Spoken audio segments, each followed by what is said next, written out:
Everyone, today I take you through my day कि एक brand के शूट के पीछे का दिन कैसा होता है। इस एस्थेटिक सी लाइफ के पीछे बहुत गधा मजदूरी करनी पड़ती है गाइस, बहुत मुश्किल है। तो सबसे पहले तो कैब वगैरह ली because I am in Ambala and studio was in Mohali. तो उसके आने जाने का बीच का जो स्पॉट था वो था मेरे मासी का घर। तो उधर से मैंने कैब ली पहले तो, और मैं सुबह ही 6:15 बजे के करीब वहाँ पहुँच गई थी। 7 बजे का टाइम था। तो मैं और एक मॉडल था, मेल मॉडल, जो कि हम रुके हुए थे एंड हमने बहुत बातें हमारी बाहर खड़े होके। फिर फाइनली ताला खुला, हम लोग स्टूडियो में घुसे और सबसे पहले मैंने जो रिकॉर्ड किया वो द लोकेशंस। वहाँ एक ही स्टूडियो पे कम से कम 5 से 6 लोकेशंस इन्होंने बना रखी थी शूट के लिए। लाइक एक बेड था एंड अदर एक रूम था, दूसरा, मतलब बहुत सारी लोकेशन थी। ये एक मेन सेट था जहाँ पे प्रॉपर शूट्स होना था, एक मतलब फोटोज शूट होनी थी। ये रील्स के लिए जो बेड था वो लिया गया था एंड एक अदर लोकेशन थी।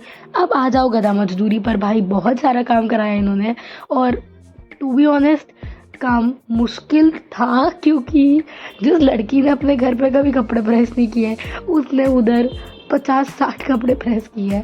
लेकिन उसके बीच में भी हमने गाने के साथ जो वाइब किया भाई, वो नहीं रुका हमारा। एक तो मन ही नहीं कर रहा था काम करने का, लेकिन हमने गाने बजाए, then we started vibing because we need to do the work. यार वो माए है तो करना पड़ेगा। तो सुबह 6 बजे लगा लो, 6 बजे से हम रात के, बाद में बताऊंगी कितने बजे तक।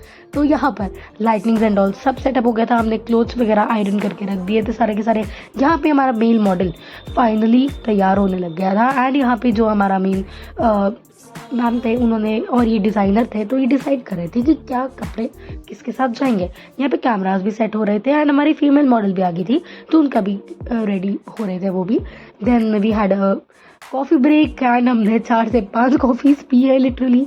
यहाँ पे अब शूट शुरू हो चुका था। ये शूट एक क्लोथिंग ब्रांड शूट था एंड मेरे को भी नहीं पता था कि मुझे इनके पीछे चल के एज एन शूट का बनने का मौका मिलेगा, being the member of the shoot, and it was an amazing experience. इसमें एक बार हमें खाने का ब्रेक मिला गाइस, खाना भी खाया हमने, ऐसी बात नहीं है, भूखे नहीं थे। फिर उसके बाद इन्होंने रेत बिछा दी बिकॉज बीची वाइब्स क्रिएट करनी थी इनको।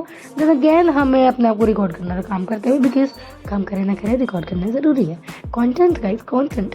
फिर उसके बाद हम लग गए काम पे एंड अगेन फिर वही, अब जो लोकेशंस थी वो शिफ्ट हो रही थी। अभी रात के 7-8 बजे तक, 7 बजे तक या 6 बजे तक एक फ़ोटो शूट हो रहा था, और अब हमने लोकेशन चेंज कर लिया एंड अब रील्स शूट हो रही है दूसरे उस पर। वो मैं रिकॉर्ड करना भूल गई। उसके बाद में इतना थक चुकी थी कि मैंने, और अभी भी पता है शूट कंप्लीट नहीं हुआ था एंड हम 9 बजे निकल गए थे फाइनली कि यार अब तो निकल जाते हैं, और अभी भी काम नहीं कंप्लीट हुआ था। सो ये थी मेरी एस्थेटिक सी दिखने वाली unaesthetic life. I hope you like it. Bye bye.